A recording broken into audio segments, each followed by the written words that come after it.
Kumusta mga amigo?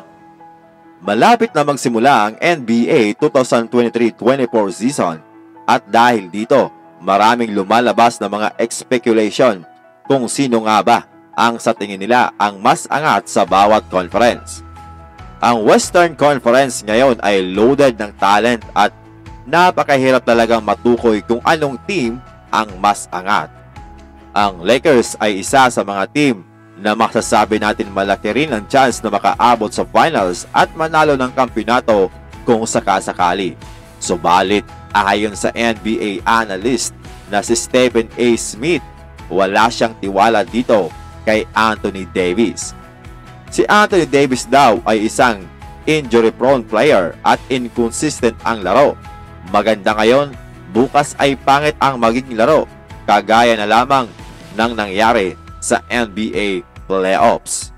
Kaya naman, hindi daw siya naniniwala na mananalo ang Lakers sa finals at sinabi nitong makakaabot din ang Lakers sa playoffs, mga amigo. So ano ang opinion nyo dito mga amigo sa sinasabing ito ni Stephen E. Smith? Hindi naman siguro pare-pareho ang mangyayari sa bawat season. Pwedeng maging consistent na itong si Anthony Davis ngayong darating na season at hindi na ma-injured, or worse, na wag naman sana ay muli itong ma-injured mga amigo. Isa pa sa hindi matapos-tapos mga amigo na issue ay ang debate kung sino nga ba ang GOAT sa pagitan ni LeBron James at Michael Jordan. Ayon sa agent ni LeBron na si Rich Paul, malaki ang pagkakaiba ni LeBron at Michael Jordan. Si LeBron daw mga amigo ay ang kauna-unahang player na nagkaroon ng 24/7 365 media coverage kung saan sa bawat galaw nito ay nagbibigay ng komento at opinyon ang ibang tao na parang mga expert na may alam sa mga sitwasyon, unlike doon sa mga naunang player kagaya ni Michael Jordan at iba pa na hindi naman nagkaroon o nakipag-deal sa ganitong sitwasyon. In this case ay talagang tumpak ang pahayag na ito ni Rich Paul.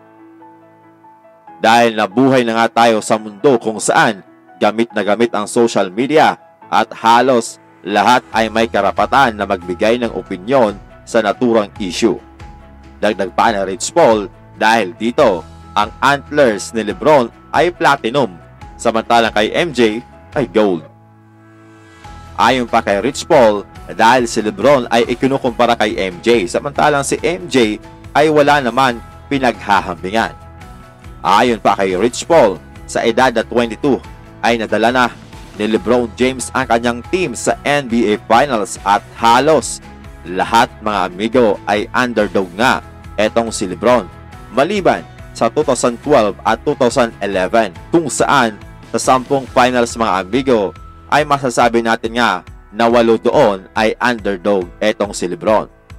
Ano sa palagay nyo mga amigo? Tama ba ang sinabing ito ni Rich Paul? Para sa akin, ang masasabi ko lang na underdog si LeBron ay ang laban nila kontra Golden State Warriors. Kayo mga amigo, alin pa sa mga final appearances ni LeBron ang masasabi nyo na underdog si The King LeBron?